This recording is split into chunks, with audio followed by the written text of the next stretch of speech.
Hi everyone, it's so nice to see you again. I have been a little bit AWOL from my YouTube channel for the past couple of months. I've been super busy making hats for some of my favorite wholesale customers, as well as for my own small business. I actually got a chance to do an outdoor festival this early summer, which is always a great opportunity just to make sure that my hats are still fitting well on all sorts of different heads, and meeting my customers one-on-one is something I always enjoy. And at some point in this channel, I'm going to delve into the business of crafts and making hats and how you can sell your work if you want to earn extra income. Having a small business like mine, whether you're sewing hats or sewing placemats or sewing some other fashion accessory, I'll give you some tips on how to start a business. And for me, it's always been a mixture of selling directly to the public as well as selling to wholesale clients. So hopefully I'll be able to help set some of you on your way to a successful business. Mine is almost approaching its 40-year mark, and which means that I'm really looking forward to sort of winding down and maybe just focusing more on my YouTube channel and less on actually doing the work to create inventory to pay the bills. Maybe, hopefully, at some point I will say I'm just going to concentrate all my effort on teaching you how to make hats and how to sew and how to turn your passion into a business. But enough said. Today's video is just an update on what I've been busy sewing, and that is basically the Sunblocker. The Sunblocker is already on the channel. You can download a free copy of the pattern. There are 2 videos about the Sunblocker. This is the first video about my basic Sunblocker. It has an adjustable fit, a cord and toggle at the back so you can tighten it up. Bit of elastic in the lining, a nice size brim that looks nice worn down or turned up at the edge, an edge cut on the bias. So this is a great hat. It's a winner. You can trim it a little bit differently, fancy it up by adding a scarf, doing it in solid colors, a slip-on buckle. This is basically the subject of the second video about the Sunblocker on the channel, but I'll link both videos in the description below. Today, I'm just going to give you an update, and this is in response to a comment from a viewer about the Sunblocker video. And our viewer Patricia said, "Super cute hat, but I don't like the raw edge on the top of the hat seam." So what I think that Patricia is talking about is the seam at the top of the hat where I sew the top pieces to the band pieces or the side of the hat.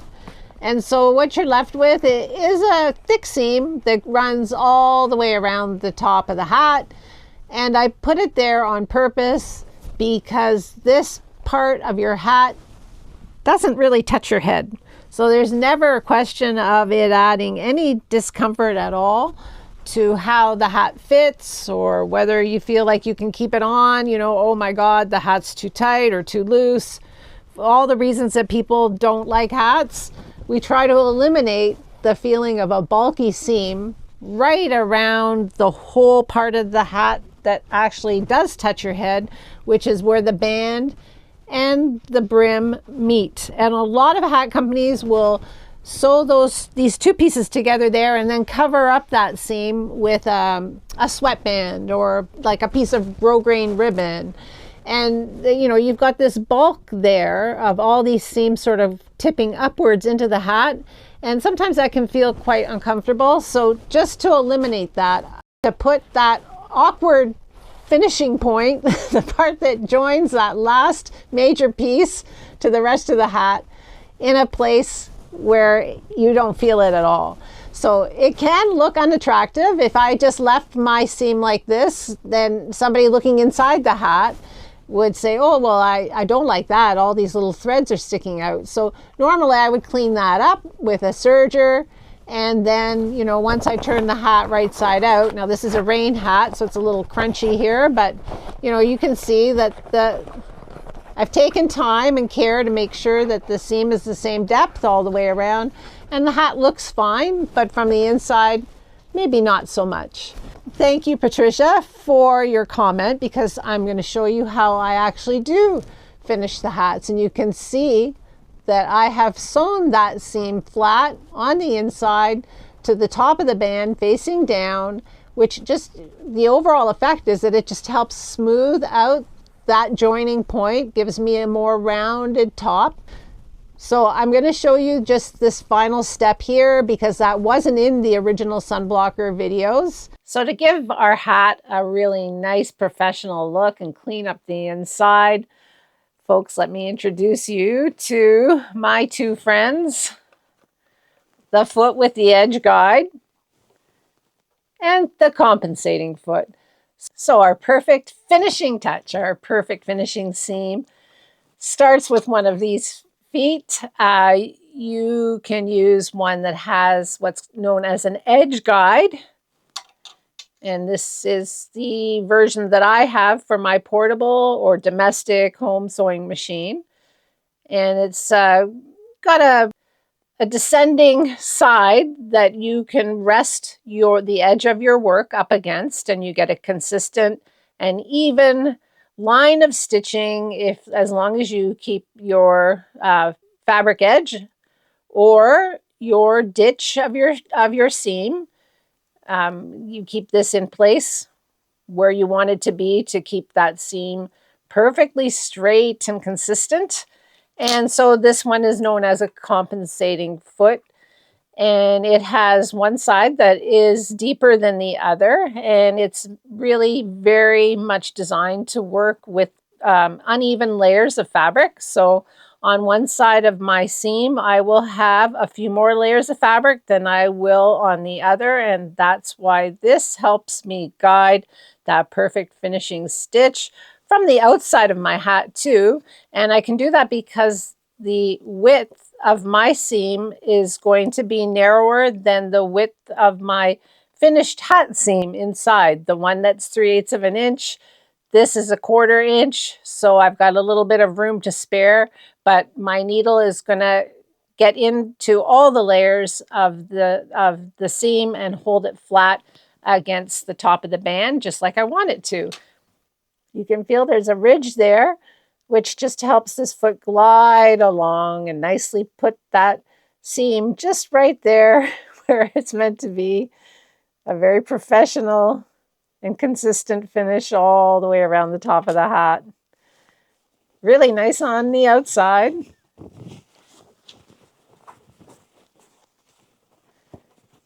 And very nice on the inside. Is that what you meant, Patricia? Do you like this better? Let me know in the comments below.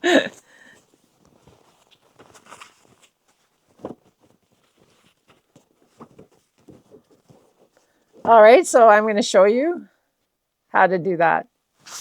So I have all my hat pieces here ready to assemble.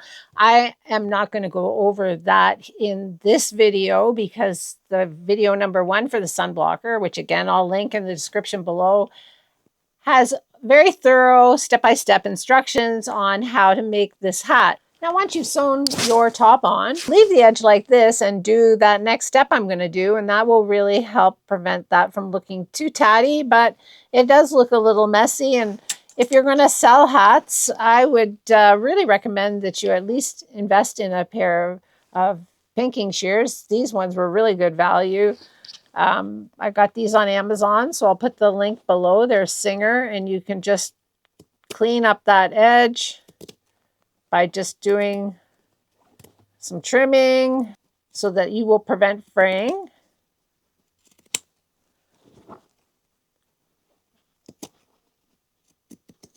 And I'm really pleased with these Singer scissors, even though I will finish this with a serge because I have a serger. And if you have a serger, then I recommend that you finish this edge that way too. You don't necessarily have to cut the fabric with your serger, just enclose the edges, that edge with your stitching. But just a little trim with the pinking shears. Remember, you want to leave enough so that we can turn it under and still get our compensating foot or our edge guide for that last seam. If you've got a 1/4 inch, you want to make sure that your seam is bigger than that. So you just want to cut the edges off with your pinking shears. But that's one way to finish the top. And if you just want to leave it like that, that works too. I'm going to go finish this edge with a serge now, and then I'll come back and we'll put on my compensating foot and just finish this hat up. And voila, I have my edge serged. All right, time to remove the magnetic seam guide because we are doing something inside of the hat. The magnetic seam guide is like an edge guide on steroids, but when we're sewing something precise inside the hat, then we have to switch to a precision foot. And I'm going to switch to my compensating foot. And I could use one with the compensating foot on either the right or the left side. It doesn't matter. I can position my top so that the top is on the side that has the descending foot, the deeper foot, and that the rest of my bulky seam is over on this side that's not quite as deep, the shallower side. Okay, so my foot is going to be, my deeper foot will be here, and that means I want to turn my edge outwards so that eventually the seam is going to be sewn just a 1/4 inch from the top of the hat, like this. So I start towards the back, and instead of reversing again when I come around, I will just over sew. But this is a tricky stage and it does take some time. So you want to do this without creating any puckers in the seam. So you're really going to pull these two pieces apart as you come around and sew over top of them with your foot here. And so I'm starting there. I've got my needle down. And I don't want to sew over my cords either. And so I'll go 2 or 3 inches, then I'll stop, and then I'll go 2 or 3 inches again while I pull this out and make sure that it's all flat underneath.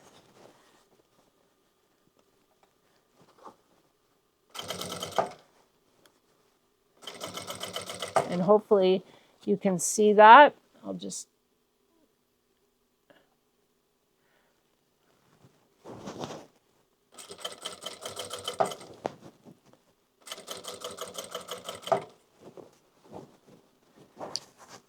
and I'm just going to straighten it out underneath. I can always feel if my seam is over on this side.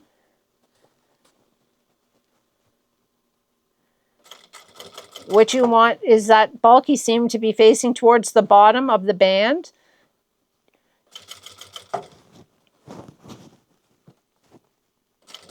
And what you're going to have is a nice precision top stitch around the top, a 1/4 inch down, which just adds some balance to this other top stitch that I have on the hat that is meant to help hold the layers of interfacing together with that outside layer of fabric.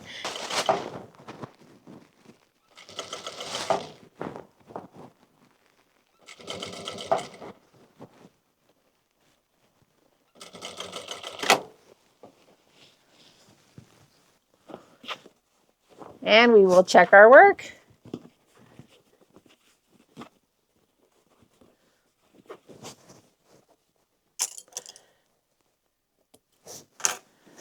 Trim off the extra threads and see how nice that looks inside.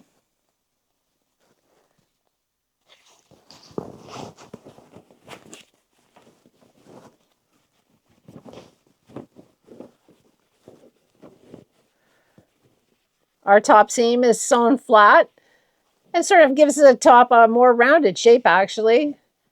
And it also adds some strength and some structure to the hat. So our hat is pretty much a shaped hat, which is really nice to make when you're sewing. We're not using hat blocks.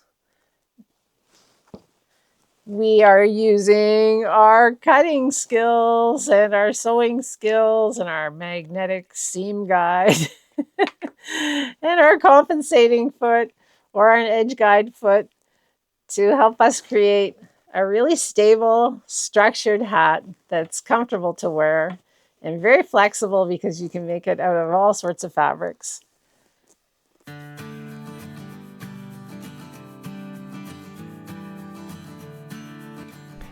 So thanks again, Patricia, for your comment that led to this video. It was awfully fun to make from my end, and I hope you enjoyed it too. If nothing else, I mean, here's lots of different combinations of fabrics that you can use to make your sunblocker. Make sure you go and get that free pattern if you haven't already. I hope I've given you guys lots of ideas. So one thing though that you've given me is the idea that I should do this more often. So please, if you can leave a comment below, tell me what you want me to show you. Tell me some of the questions that you have that maybe I haven't addressed very well in a video that's already on the channel. Is there some technique that you want me to go over again in more detail? I would love to know. And in the meantime, if you want me to start talking more about business, it's the business of hats, how to start a sewing business, leave that comment as well. Or do you want me to show you how to use an industrial sewing machine? Do you want me to do more sewing lesson type videos? Leave that comment below. So thank you to our video producers, our channel members, for supporting this channel. We sure couldn't do it without you. You can follow us on Facebook and Instagram. We're also on Threads and Blue Sky, by the way. Super thanks are always appreciated. Like this video, subscribe to this channel. Madcap hats are designed by me, Tori Capes. I'm a certified milliner. I'm gonna see you again real soon. Thanks for watching. Bye.